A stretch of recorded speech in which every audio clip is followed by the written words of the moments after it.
বিয়ের অনুষ্ঠানে যেতে আমার কোনো কালেই ভালো লাগতো না। আজ পর্যন্ত যত বিয়ের দাওয়াত এসেছে আমি সব কটা এড়িয়ে গেছি, এমনকি ঘনিষ্ঠ কারোর বিয়ে হলেও না। মাঝে মাঝে মনে হতো নিজের বিয়েতেও হয়তো আমাকে কেউ নিয়ে যেতে পারবে না। মানুষজনের ভিড় আমার কেন জানি একদম ভালো লাগে না, কিন্তু নিজের আপন বড় ভাইয়ের বিয়েতে না যাওয়া কোনোভাবেই ভালো কিছু দেখায় না। তার উপর বাবার চোখ রাঙানি তো আছেই। একটু যেন তাড়াহুড়া করেই ভাইয়ার বিয়ে হচ্ছে। ভাইয়া সবে মাত্র চাকরি পেয়েছে, এখনো বছর পার হয়নি। এত জলদি ভাইয়ার বিয়ে না দিলেও পারতো আব্বা, কিন্তু আব্বার কথার উপর কে কথা বলবে?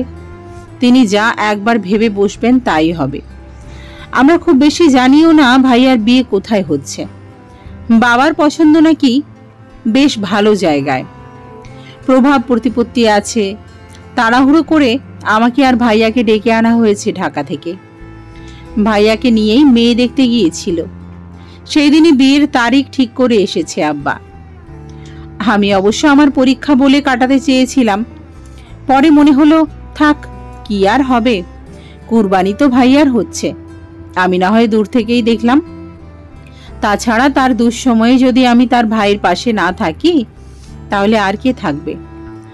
ভাইয়ার বিয়ের জন্য আব্বা মোট 11টা মাইক্রো ভাড়া করেছে, আর একটা কার গাড়ি। কার গাড়িটা বরের জন্য, মানে বরের গাড়ি হিসেবে সাজানো হয়েছে। সবার আগে আমাদের কার গাড়িটা চলা শুরু করলো, আর তারপর বাকিগুলো। একটু অবাক হয়ে দেখলাম আমাদের গাড়িতে আমি আর ভাইয়া ছাড়া আর কেউ নেই। অন্য কেউ উঠতে চেয়েছিল, কিন্তু ভাইয়া কেন জানি তাদেরকে উঠতে দেয়নি। এমনকি ভাইয়ার বন্ধুরা রয়েছে অন্য গাড়িতে, কেউ অবশ্য মানা করেনি। কেন দেয়নি আমার অবশ্য জানা নেই। আমাদের গাড়িটা বেশ দ্রুতই চলছে। ভাইয়া বিরস মুখে অনেকটা সময় ধরেই বসে রয়েছে আমার পাশে। আমি ভাইয়াকে চিল করার জন্য বললাম, ভাইয়া মেয়ে কি সুন্দর না? আমি তো ছবি দেখেছি, বেশ ভালো, চিল ভাইয়া। ভাইয়া আমার কথায় খুব একটা কান দিল না, অন্যদিকে তাকিয়ে রইল। আরে ভাই, সবই তো বিয়ে করে করতে হয়, সমস্যা কি? তুই কর। আরে আমিও তো করব, তবে সময় আসুক। আমি তো কেবল মনে হচ্ছে আমি খুব বড় হয়ে গেছি। তুই জানিস আমি এখানে কবুল বলবো, আর ওইদিকে সুচি বলেছে ও 10 তলা থেকে ঝাঁপ দেবে। আমি বললাম, সুচিটা কে?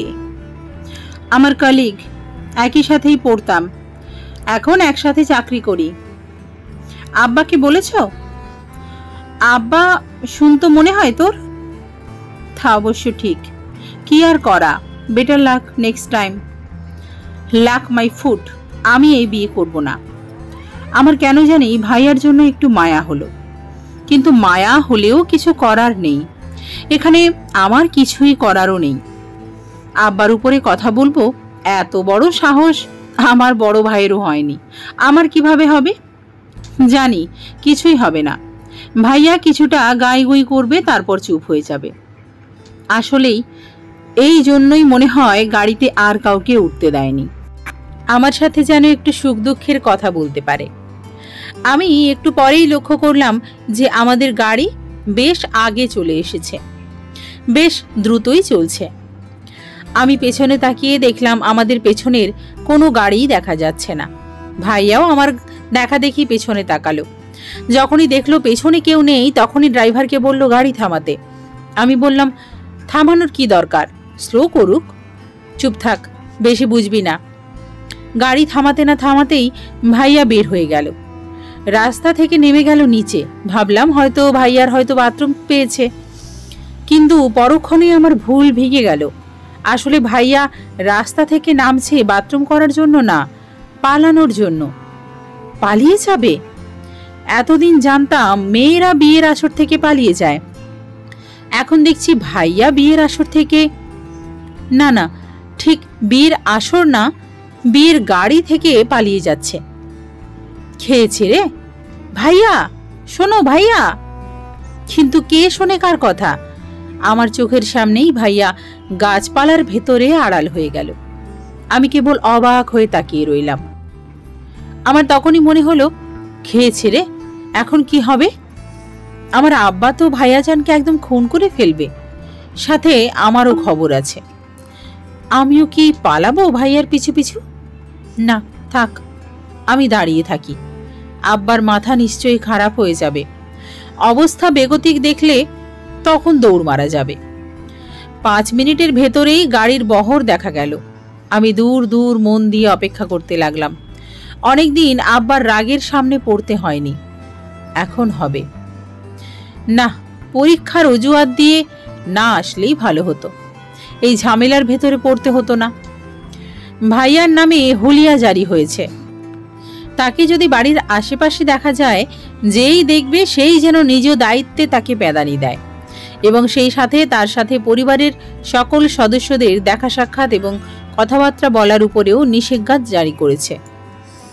সেই দুর্ঘটনার পরে আমি এখন নিজের কাছে সুস্থির হতে পারিনি।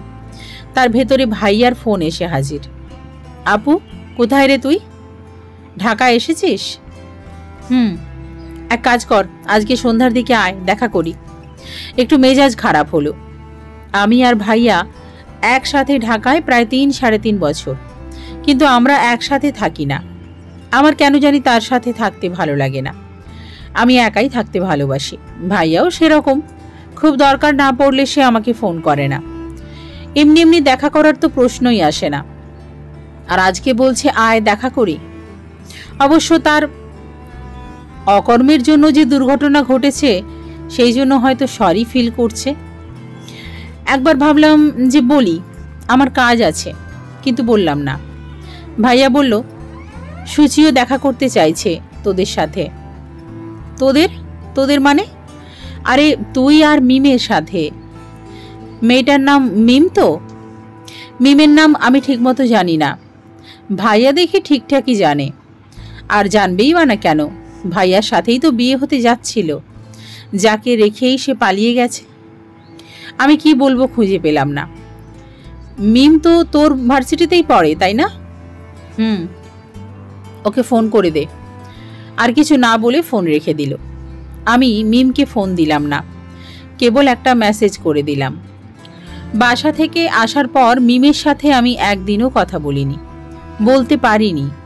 ভাইয়ার জন্য যা হয়েছে, সেই জন্য ও নিজে যেমন অস্বস্তিতে আছে, আমিও ঠিক তেমনই। কি কথা বলবো কিংবা কি কথা বলা উচিত এখনো বুঝতে পারছি না। আরও কটা দিন যাক, তারপর বোঝা যাবে। সন্ধ্যার সময় ঠিক সময়ে হাজির হলাম। গিয়ে দেখি ভাইয়া আর তার পাশে সেই সুচি আপু বসে আছে। একটা কথা বলতেই হবে যে দুইজনকেই মানিয়েছে বেশ। আমাকে দেখে হাসলো। ভাইয়া বলল, মিম কই? আসছে। একসাথে আসবি না? আরে আমরা কি একসাথে থাকি নাকি? ও কখন আসবে আমি কিভাবে বলবো? আসবে কিনা তাও জানি না। কথা হয়নি। না। ভাইয়া একটু রাগ করতে গেল, কিন্তু সুচি আপুর জন্য কিছু বলল না। সম্ভবত মিম আসবে না। কেন আসবে? আসার কি কোনো কারণ আছে? কিন্তু আমাকে খানিকটা ভুল প্রমাণিত করে দিয়েই মিমকে আসতে দেখলাম। নীল রঙের একটা চুড়িদার পরে আসছে। রেস্টুরেন্টের উজ্জ্বল আলোতে ওকে যেন আরো বেশি সুন্দর লাগছে। মাথাটা একটু নিচু করে আস্তে আস্তে হাঁটতে হাঁটতে আসছে। আমি তাকিয়েই রইলাম কিছুটা সময়। এসে বসলো ঠিক আমার পাশের সিটে। চারজনই কিছু সময় কোনো কথা বলল না।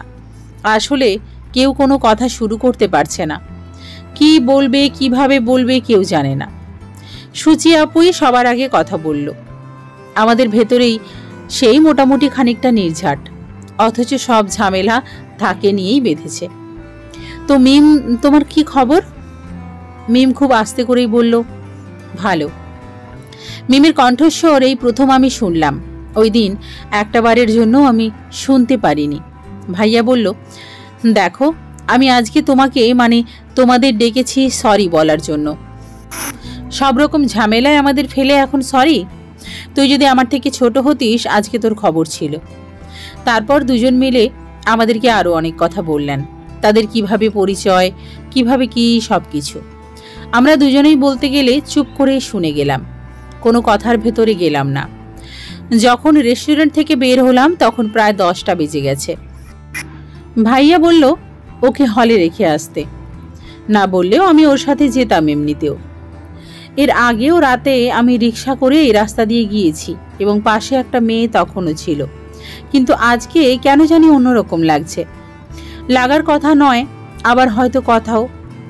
মিম অবশ্য কোনো কথা বলছে না, অন্যদিকে তাকিয়ে আছে। অন্যদিকে তাকিয়েই বলল, তোমার আসার দরকার ছিল না। জানি দরকার ছিল না, চাইলে এখনো নেমে যেতে পারো। না, রিক্সাওয়ালা কি ভাববে বলো? ভাববে, ঠিক করলো দুজন বলে এখন যাচ্ছে একজন। কিছু সময় মিম কোনো কথা বলল না, এরপর আমার দিকে তাকিয়ে বলল, তুমি কি আমাকে ইমপ্রেস করার চেষ্টা করছো? তোমার কেন এমনটা মনে হচ্ছে শুনি? মিম আবারও অন্যদিকে তাকালো। আমি বললাম, আচ্ছা, আমি তোমাকে কেন ইমপ্রেস করতে যাব বলো? ছেলেরা কোন মেয়েকে ইমপ্রেস করে? যাদেরকে সে পটাতে চায়, কিংবা যাদের সাথে প্রেম করার একটা ইচ্ছে থাকে, কিংবা বিয়ে করার। তুমি তো... আমি কথাটা শেষ করলাম না, তার আগেই মিম আমার দিকে আবারও তাকালো। এবার ওর চোখে এমন কিছু ছিল যে আমি চুপ হয়ে গেলাম। ও এখন দুর্ঘটনাটা ঠিকমতো মেনে নিতে পারেনি। বোঝা যায় একটা মেয়ের পক্ষে এটা মেনে নেওয়া একটু কষ্টেরই বটে। আমি আর কথা বাড়ালাম না, বাকি পথটুকু চুপচাপ রইলাম। হলের সামনে গিয়ে মিম নামার আগে বলল, এত কেয়ার দেখানোর দরকার নেই। তোমার আর আমার সম্পর্ক কোনোদিন সহজ হবে না। তোমাদের পরিবারের সাথেও কোনোদিন সহজ সম্পর্ক তৈরি করতে পারবো বলে আমার মনে হয় না। I understand, you better be. Mim রিক্সা থেকে নেমে গেল। গেটের কাছে যেতে ওর আরও 10 সেকেন্ডের মতো সময় লাগার কথা। আমি তাকিয়ে রইলাম ওর চলে যাওয়ার দিকে। কেন জানি মনে হচ্ছিল যে ও একবার হলেও পেছনে ফিরে তাকাবে আমার দিকে, কিন্তু তাকালো না। কোনো প্রকার পেছনে না তাকিয়ে ভেতরে চলে গেল। আমি রিক্সা ঘোরাতে বললাম। কেন জানি মন খারাপ শুরু হলো আমার। আমি আগে থেকেই জানতাম মিমের সাথে আমার কোনোদিন সহজ একটা সম্পর্ক তৈরি হবে না। সেদিন যখন বাসর ঘরে ঢুকেছিলাম সেই দিনই আমি ঠিকই বুঝতে পেরেছিলাম মিম আমাকে মোটেই মেনে নিতে পারেনি। একটা মেয়ের পক্ষে সেটা মেনে নেওয়া অনেকটাই কষ্টের। আমি নিজেও কি সেরকম অবস্থায় ছিলাম সেদিন? সারাটা রাত আমি বারান্দায় বসে কাটিয়ে দিলাম। তখনও আমার ঠিক বিশ্বাস হচ্ছে না যে আসলেই আমার সাথে যা হলো তা সত্যি হচ্ছে নাকি স্বপ্ন দেখছি। আমার তখনই ঠিক বিশ্বাস হচ্ছিল না। ভাইয়া পালিয়ে যাওয়ার পর বাবার মাথায় যেন আকাশ ভেঙে পড়ল। সবাই রাস্তার পাশে গাড়ি বার করে দাঁড়িয়ে চুপ করে দাঁড়িয়ে রইল। কি করবে কিছুই বুঝতে পারছিল না। শেষে আর না পেরে বাবা মিমের বাবাকে ফোন দিল। এখানে কি ঘটে গেছে সব জানালো। আমরা কোথায় আছি সেটাও বলল। দেখলাম আধা ঘন্টার ভেতরেই মেয়ের বাপ এসে হাজির। আমার বাবার সাথে উচ্চস্বরে কি যেন কথা বলতে লাগলো। আমি তখনও ঠিক বুঝতে পারিনি আমার উপর কি বিপদ এসে পড়তে যাচ্ছে। আব্বার সাথে কথা বলতে বলতেই মিমের আব্বা আমার দিকে তাকালো। তারপর আমার কাছে এসে বলল, তুমি কোথায় পড়ো? বললাম, কোথায় পড়ি? কোন ইয়ার? তখনই মনে হলো 1 ইয়ার কমিয়ে বলি। আমার কেন জানি তখনই সন্দেহ হয়ে গিয়েছিল। পরক্ষণেই উড়িয়ে দিলাম। ভাবলাম এমন কখনো হয় নাকি, সত্যি বলে দিলাম। তিনি আবারও বাবার কাছে চলে গেল। বাবাকে একপাশে নিয়ে গিয়ে কি যেন বলল। বাবাকে দেখলাম চমকে উঠতে। প্রথমে মাথা এদিক ওদিক করে মানা করার ভঙ্গি করলেও একসময় দেখলাম ঠিক মেনে নিল। দুইজনেই আমার কাছে এগিয়ে বলল। যা বলল তা আমি শোনার পরে মনে হলো আমারও ভাইয়ার সাথে সাথে পালানো দরকার ছিল। অন্তত এই ঝামেলায় পড়তে হতো না। বাবাকে বোঝানোর চেষ্টা করলাম যে আমি মাত্রই পড়ালেখা করি, আমি কিভাবে এখন বিয়ে করতে পারি। বাবা বলল, সমস্যা কোথায়? বউকে এখনই তোমাকে খাওয়াতে হবে না, সেটা আমি দেখব। আব্বা, খাওয়ার ব্যাপার না। তাহলে? বিয়ে তো করবেই, 2 বছর আগে পরে। কিন্তু আব্বা, কোনো কিন্তু না, তোমার বড় ভাই কি করেছে দেখোনি? তুমিও সেই পথে যাবে? তবে একটা কথা মনে রেখো, আজকে বউ ছাড়া আমাদের গাড়ি ফিরে যদি যায় তাহলে আমি ভুলে যাব আমার কোনো ছেলে আছে। এবার মেয়ের বাবা এগিয়ে এলো। আমার বাবা তো আমায় কঠিনভাবে ভয় দেখালো, আর মেয়ের বাবা আমাকে ইমোশনালি ব্ল্যাকমেল করা শুরু করলো। দুজনের সামনে নিজেকে কেমন অসহায় মনে হলো। বারবার ইচ্ছে হলো ভাইয়ার মতো আমিও পালিয়ে যাই, কিন্তু পালানোর সব পথ বন্ধ। জীবন স্বাভাবিক হয়ে এলো কিছুদিন পরেই। আমার যে বিয়ে হয়েছে এটা বন্ধুদের কাউকেই বললাম না। মাঝে মাঝে মিমের সাথে দেখা হয়ে যেত, কোনোদিন আমার ডিপার্টমেন্টের সামনে, ওর ডিপার্টমেন্টটা আমার ডিপার্টমেন্টের পার হয়েই তারপরেই যেতে হতো, তাই হয়তো দেখা হতো মাঝে মাঝে। আমি দাঁড়িয়ে পড়তাম, আশা করতাম যে ও হয়তো দাঁড়াবে। ও দাঁড়াতো না, তবে আগে যেমন মুখ কঠিন করে চলে যেত, আস্তে আস্তে সেটা কমে এলো। আমি হাসলে ও হাসতো না, দাঁড়াতোও না, চুপ করে চলে যেত। আমি প্রায়ই যেতাম ওদের ডিপার্টমেন্টে, ওকে দেখতাম লুকিয়ে, কোনো দিন চোখাচোখি হয়ে যেত। আমি এমন একটা ভাব করতাম যে আমার কোনো বন্ধুর খোঁজে এসেছি। কি একটা অদ্ভুত মায়া জন্মানো শুরু করলো মেয়েটার জন্য। মাঝে মাঝে মনে হতো মিমের এরকম কিছুই মনে হতো না, যদি হয় তাহলে কেন প্রকাশ করতো না? নাকি ও তেমন কোনো কিছু অনুভবই করে না? ভাইয়া কদিনের ভেতরেই বিয়ে করে ফেললো সুচি আপুকে, তবে সেই নিষেধাজ্ঞা তখনও বহালই রইল। মিম আর আমাকে দুজনকেই যেতে বলেছিল, কিন্তু মিম যায়নি। তবে দ্বিতীয়বারের মতো আমি ভাইয়ার বিয়েতে হাজির হলাম। এবার অবশ্য আমার আর ভয়ের কোনো কারণ ছিল না। মিম খুব একটা যোগাযোগ করতো না, আমি মাঝে মাঝে ফোন দিলে ও ফোন ধরত, কথার জবাব দিত, এর বেশি কিছু না। আমার সত্যি সত্যি মনে হলো যে মিমের সাথে আমার আসলেই কোনো কিছু হবে না, আর বাদ দেওয়াই ভালো মনে হয়। কিন্তু মন চাইল না, দুর্ঘটনা হলেও সে তো বউ আমার। তবে একদিন 11টার দিকে ফোন এসে হাজির মিমের। আমার সেদিন ক্লাস ছিল না বলে আমি ক্যাম্পাসে যাইনি। ফোন পেয়ে একটু অবাক হলাম বটে, একটু খুশিও হলাম। হ্যাঁ বলো, তুমি কোথায়? ক্যাম্পাসে আসোনি? না, ক্লাস নেই তো আজকে। মিমের কণ্ঠ যেমন কেমন যেন একটু অন্যরকম লাগলো। ও কি ভয় পেয়েছে কোনো কারণে? কোনো সমস্যা হয়েছে? আমি বললাম, কি হয়েছে? না কিছু না। আমাকে বলো কি হয়েছে, বলো আমাকে কি হয়েছে। ঘড়ির দিকে তাকিয়ে দেখি মাত্র 1 মিনিট পার হয়েছে, অথচ আমার কেন জানি মনে হচ্ছে আমি যেন অনন্তকাল ধরে এই বাসের ভেতরেই বসে আছি। আমি বাস থেকে নেমে পড়লাম। এই অস্থিরতা নিয়ে বাসের ভেতরে বসে থাকা সম্ভব না। বাইরে তাকিয়ে দেখি লম্বা গাড়ির লাইন। আজকে কেন জানি এই জ্যামটা খুব বেশি অসহ্য মনে হলো, অথচ এর আগে এরকম কোনোদিন মনে হয়নি। বরং বলা চলে আমি সবসময় জ্যামটা এনজয় করেছি। আজকে মিম জড়িত এই জন্য আমার বারবারই মনে হচ্ছে এখন আমার মিমের পাশে থাকা উচিত। ওর উদ্বিগ্ন কণ্ঠস্বর শোনার পর থেকে নিজের ভেতরে কেমন একটা অস্থিরতা বোধ করছি। শুভকে ফোন দিয়ে শুনলাম ক্যাম্পাসে নাকি আসলেই ঝামেলা শুরু হয়েছে, অনেকেই নাকি ক্যাম্পাসে আটকা পড়েছে। আমি আরেকবার জ্যামের দিকে তাকালাম, না, এই জ্যাম সহজে ছাড়বে না। আমি সামনে পা বাড়ালাম। আমার কেবলই মনে হচ্ছিল যেন যে কোনোভাবেই আমাকে মিমের কাছে পৌঁছাতেই হবে। কখন যে আমি দৌড়াতে শুরু করেছি আমি নিজেই জানি না। দৌড়ানোর সময়ই আমার কত কথা মনে হতে লাগলো মিমকে নিয়ে। যদি এমন খুব একটা ঘটনা নেই আমাদের একসাথে, তবুও ঘুরে ফিরে সেই কথাগুলোই মনে হচ্ছে।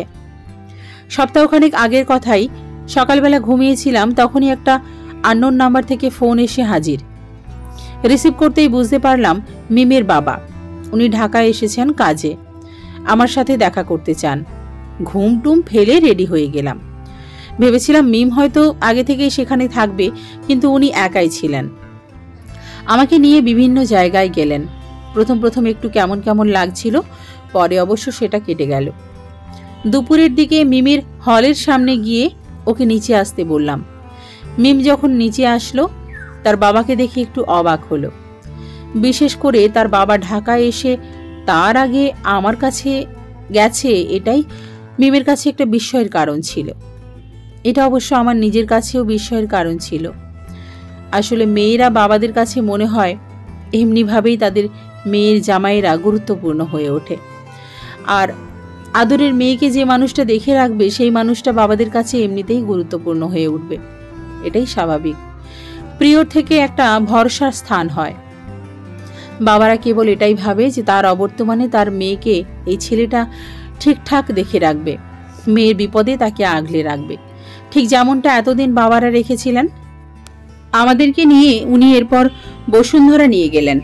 উনি আগে আগে হাঁটছিলেন আর আমি আর মিম পেছন পেছন। আমাদের কেবল পেছনে রেখেই উনি ননস্টপ কথা বলেই যাচ্ছিল। আমরা কেবল দুজন চুপ করে শুনছিলাম। আমার কেন জানি ভালোই লাগছিল। মিমের মুখ দেখে অবশ্য কিছু বোঝা যাচ্ছিল না। মিম মনে হয় একটু দ্বিধায় পড়ে গিয়েছিল কি করবে। বাবার সামনে আমার সাথে কি রকম ব্যবহার করা উচিত ঠিকমতো বুঝতে পারছিল না। খাওয়া দাওয়ার পরে আমাদের দুজনের জন্য কেনাকাটা করে দিলেন। শত মানা করা সত্ত্বেও শুনলেন না। আমারও কেন জানি মনে হলো আমারও কিছু কিনে দেওয়া উচিত।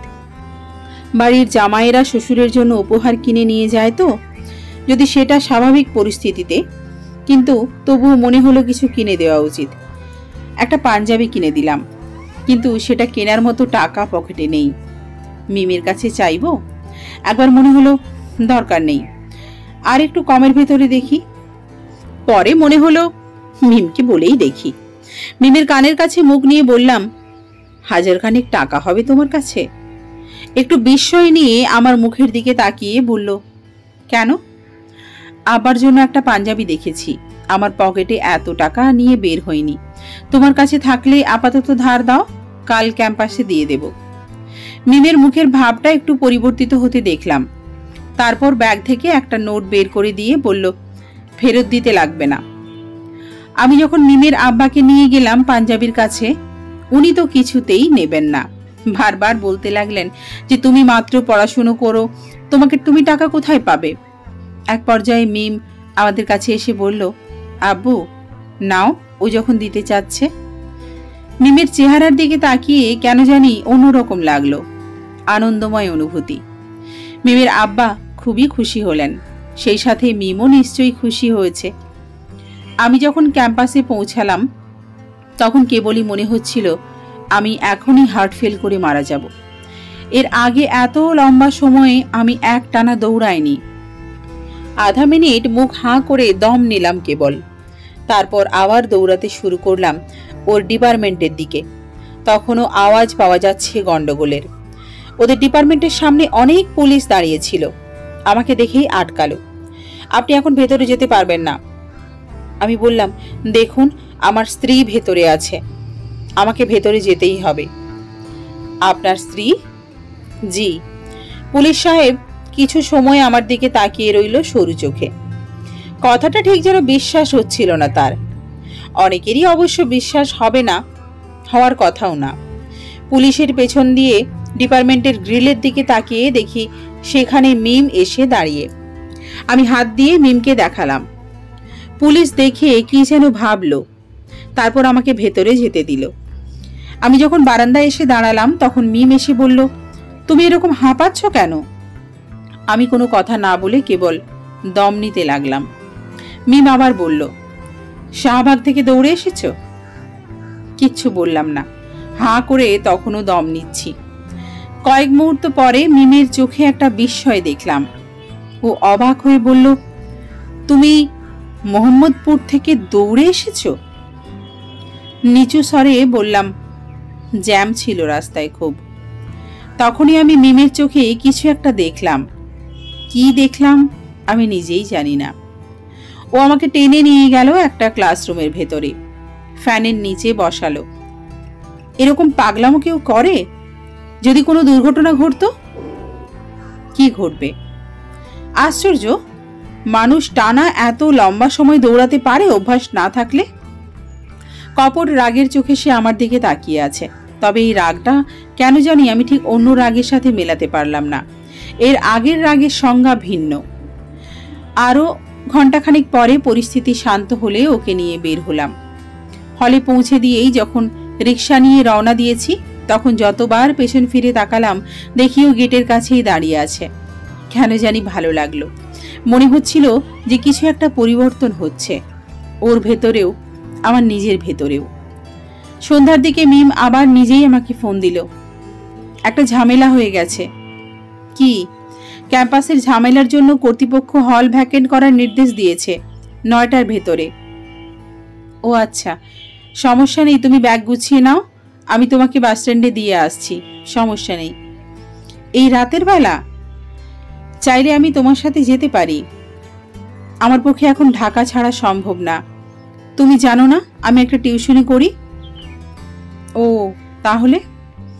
কি বলবো বুঝতে পারলাম না।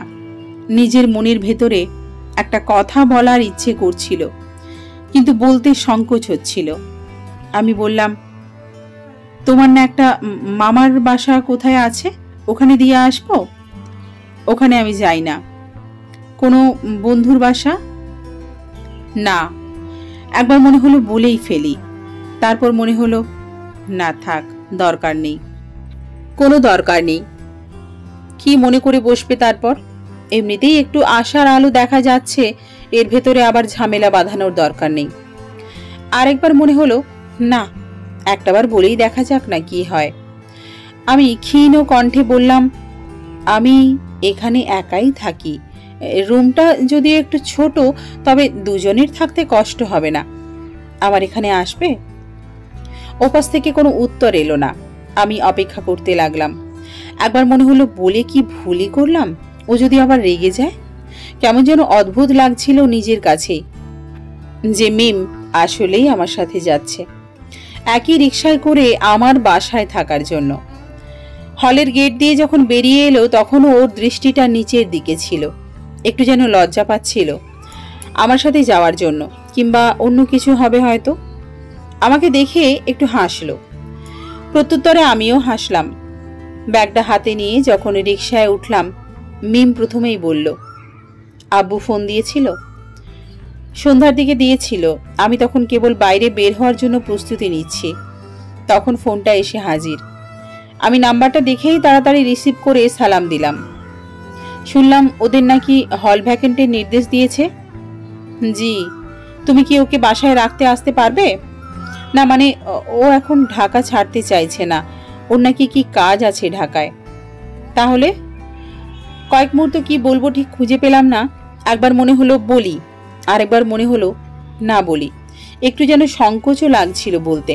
তারপর ভাবলাম বলেই ফেলি। বললাম, আসলে ও আমার এখানে আসতে চাইছে, আমি ওকে নিয়ে আসতে যাচ্ছি। ও আচ্ছা আচ্ছা, তাহলে তো সমস্যা নেই। তোমার সমস্যা হবে না তো? না না, সমস্যা হবে না। কি যে বলেন আপনি, আপনি চিন্তা করবেন না।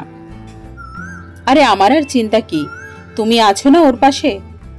তারপর কয়েক মুহূর্ত চুপ করে থেকে আবার বলল, তুমি ওকে দেখাশুনো করো, কেমন? করবে না? আমি তো আছি, আপনি চিন্তা করবেন না। একটু বাতাস দিচ্ছিল। আমি চুপ করেই বসে আছি রিকশায়। মিমের ব্যাগটা আমাদের পায়ের কাছে রাখা। আমি মনে মনে বাক্য সাজাচ্ছি মিমকে বলার জন্য, কিন্তু কেন জানি বাক্যগুলো আর বলতে পারছি না। শেষে মিম নিজেই আগে বলল, তোমার আসলেই সমস্যা হবে না তো? আরে বাবা না, সমস্যা কেন হবে? ঠিক তো না, মানে হুট করেই একজন ঘরের ভেতরে চলে আসাটা। তুমি তো সেই কবেই চলে এসেছো আমার জীবনে, হুট করে। অবশ্য তুমি এখন, এটাই কি স্বাভাবিক না? বরং তুমি না থাকলে কি? মিম তখনও আমার দিকে তাকায়নি, রাস্তার দিকে তাকিয়ে আছে। না থাকলে মনে হয় যেন নেই। এবার মিম আমার দিকে তাকালো। কেন মনে হয় এমনটা আমি জানি না। ওই দিনের পর থেকেই এরকম মনে হয়। আমি জানি আমাদের শুরুটা ভালোভাবে হয়নি, কিছু হওয়ার কথা ছিল, অন্যরকম ভাবে হয়েছে। হয়তো আমাদের ভাগ্যেই এমনটা হওয়ার কথা ছিল। আমি আসলে। মিম চুপ করে থাকলো আরো কয়েক মুহূর্ত, তারপর বলল, ওই দিন রাতের তোমার সাথে আসলে তোমার দোষ ছিল না, কিন্তু আমি ইউ মিন আমাদের বাসর রাত। বাসর কি অদ্ভুত একটা শব্দ ছিল আমাদের জন্য। কত কিছুই না ভাবতাম একটা সময় এই রাতের কথা ভেবে, কিন্তু সবকিছু কি ইচ্ছে মতো হয়? মিম আর কোনো কথা না বলে চুপ করে রইল। আমিও কি বলবো ঠিক বুঝে উঠতে পারলাম না, কিংবা কি বলা উচিত। জিগাতলায় আসার পরেই হঠাৎই মিম বলল, এই একটু দাঁড়াও তো। তারপর রিক্সাওয়ালাকে বলল, এই মামা দাঁড়ান দাঁড়ান। কেন? মিম হাত বাড়িয়ে ট্রাস্ট ব্যাংকের পাশের ফুলের দোকানটা দেখালো। কি, আসো, এই বলে আমাকে টেনেই নিয়ে গেল ওখানে। আমি তখনও ঠিক বুঝতে পারছি না আসলেও কি বলতে চাইছে।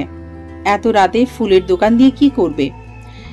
মিম অনেকগুলো গাঁদা ফুল কিনতে দেখলাম, গাঁদা ফুলের মালা আর বেশ কিছু গোলাপ ফুল। রাতের বেলা বলেই হয়তো ফুলগুলো বেশ সস্তাতেই পাওয়া গেল। হাত ভর্তি ফুল নিয়ে আমরা আবারও রিকশায় উঠলাম। আমি তখনও ঠিক বুঝতে পারছি না যে ঠিক কি কারণে মিম এতগুলো ফুল কিনল। অবশ্য আমি ওকে আর কিছু জিজ্ঞেস করলাম না, ওর যা ভালো লাগে করুক। আমার কেবল ওকে ভালো লাগছিল। ও যে আমার পাশে বসে আছে, আমার পাশে পাশে যাচ্ছে, এটার থেকে আনন্দের আর কিছু মনে হচ্ছিল না। যখন মিমকে নিয়ে আমার চিলে কোঠার ঘরে ঢুকলাম, তখনও আমার ঠিকমতো সবকিছু বিশ্বাস হচ্ছিল না। বিয়ের পর থেকে কতবার কল্পনা করেছি ওকে নিয়ে এখানে আসব, এই ছোট্ট ঘরে আমার দুজনের জীবনটা একসাথে শুরু করব।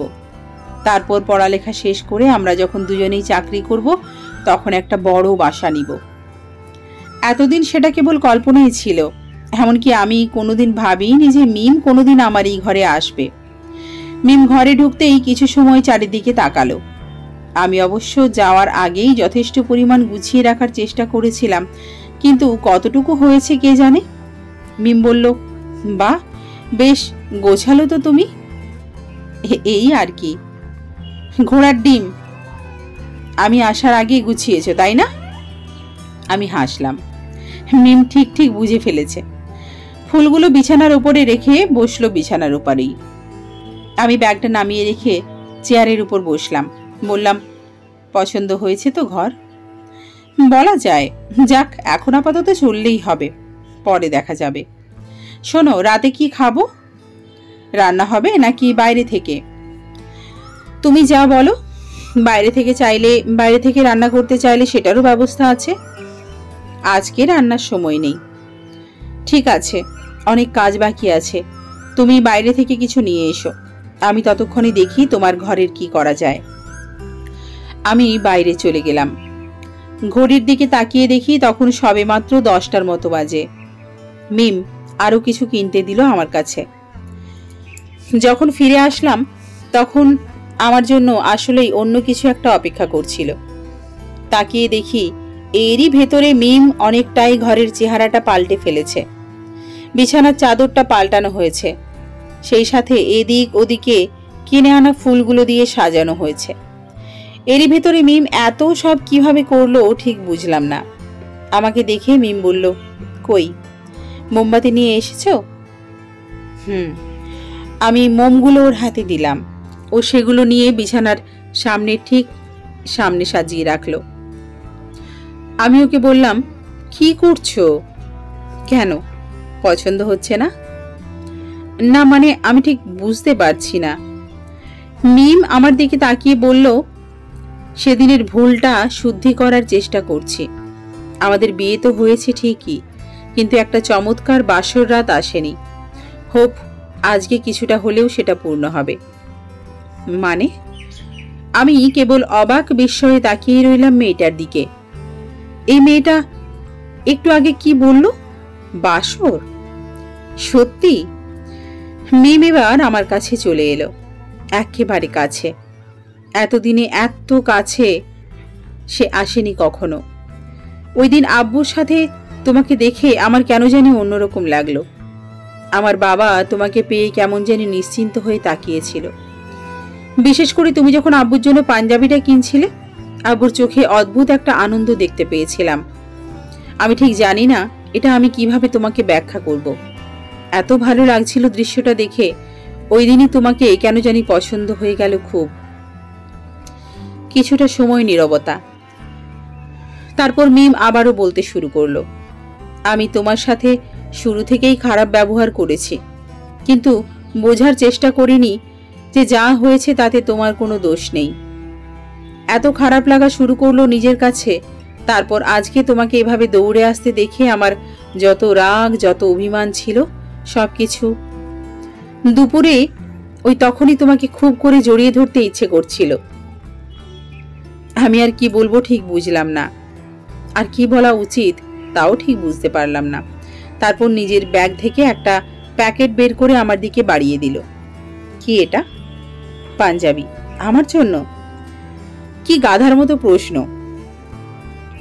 অবশ্যই। বাসর ঘর যখন হতে যাচ্ছে বরকে তো পাঞ্জাবি পরতেই হবে, তাই না? তাহলে বউ হয়ে যে বাসর ঘরে অপেক্ষা করবে তাকেও বেনারসি পরতে হয়। বাট আমার তো বাসায় নিয়ে আসা হয়নি বেনারসি। আমি একটু হাসলাম কেবল। জানি না এটাকে ঠিক কাকতালীয় বলবো কিনা কে জানে। আমি কদিন আগেই ওর জন্য লাল রঙের একটা শাড়ি কিনেছিলাম। এমনিতেই কিনেছিলাম, কিন্তু দেওয়ার সময় পাইনি, কিংবা দেওয়া হয়ে ওঠেনি। আমি শাড়িটা বের করে দিতেই মিম কেবল অবাক হয়ে তাকিয়ে রইল। কেবল শাড়িটাই আছে, অন্য কিছু কেনা হয়নি। যদিও এটা বেনারসি না, চলবে এতে? মিম আমার হাত থেকে শাড়িটা নিল। তারপর কি মনে হতেই মিম এসে আমাকে জড়িয়ে ধরল, বেশ শক্ত করেই। ওর শরীরের কাঁপনটা আমি ঠিক ঠিক অনুভব করছিলাম। ও কি কাঁদছে? আচ্ছা, আমার চোখেও কি পানি আসলো একটু? আনন্দের, কিংবা খুব প্রিয় কাউকে কাছে পাবার আনন্দ?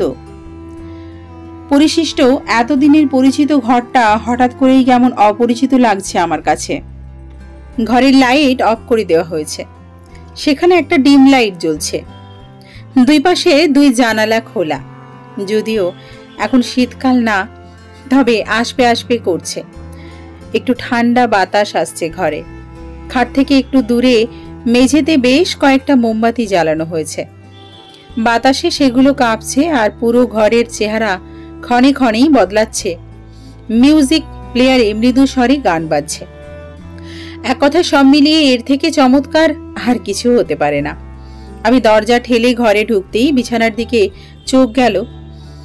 আবছায়া আলোতেই মিমকে দেখলাম ঘোমটা মাথায় দিয়ে বসে আছে। বাসর ঘরটা বলবো না খুব আহামরি খুব সুন্দর করে সাজানো হয়েছে, কিন্তু দুজন মিলে ফুলগুলো দিয়ে যা পেরেছি তাই যথেষ্ট এই রাতের জন্য।